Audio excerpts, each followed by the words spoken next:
వాళ్ళ యొక్క తిరుమల హుండీ కానుకల లెక్కింపు ఇక మనుషుల చేతుల్లో ఉండదా? లెక్కింపు బాధ్యత ఇక ఆర్టిఫిషియల్ ఇంటెలిజెన్స్ ఉందేనా? ఇక పరకామణి చోరీ కేసులో ఏపీ హైకోర్టు ఏం ఆదేశాలు జారీ చేసింది? హుండీలో వేసే కానుకలపై కూడా కోర్టు జోక్యం చేసుకోవాల్సిన పరిస్థితి ఎందుకు వచ్చింది?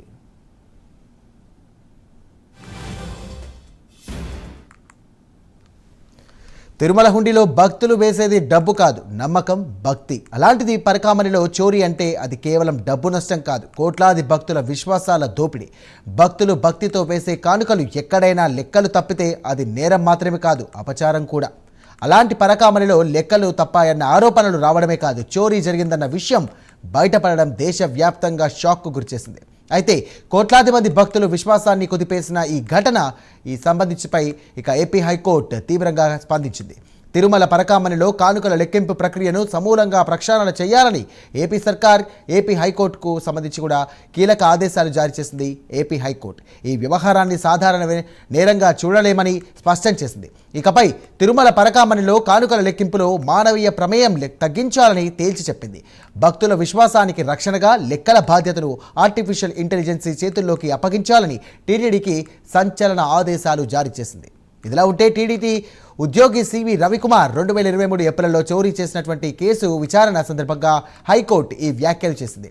పరకామణిలో మానవ ప్రమేయం ఎక్కువగా ఉండటమే అక్రమాలకు కారణమని పేర్కొన్న ధర్మాసనం కానుకల లెక్కింపులో ఆర్టిఫిషియల్ ఇంటెలిజెన్స్ అత్యాధునిక యంత్రాలను వినియోగించాలని టీటీడీకి స్పష్టమైన ఆదేశాలు ఇచ్చింది.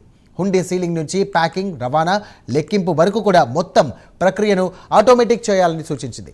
విదేశీ కరెన్సీ గుర్తింపు, విలువైన లోహాలు ఇక వేర్పాటుకు ప్రత్యేక ఏఐ సిస్టమ్ ఏర్పాటు చేయాలని సూచించింది. టీటీడీ అవుట్సోర్సింగ్ ఉద్యోగులను నియమించడం మానివేయాలని, సెక్యూరిటీని బలోపేతం చేయాలని ఆదేశించింది. అలాగే నిందితుడు రవికుమార్, అతని కుటుంబ సభ్యుల ఆస్తుల వివరాలను కూడా సీల్డ్ కవర్లో సమర్పించాలని ఏసీబీకి హైకోర్టు ఆదేశాలు జారీ చేసింది.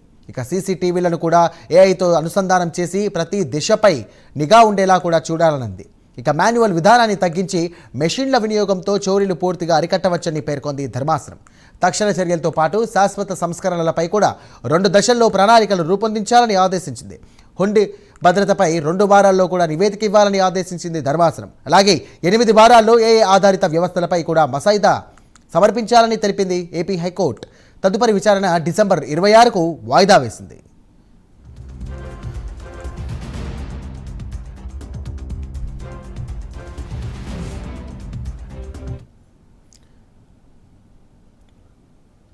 బ్రహ్మపుత్ర నదిపై చైనా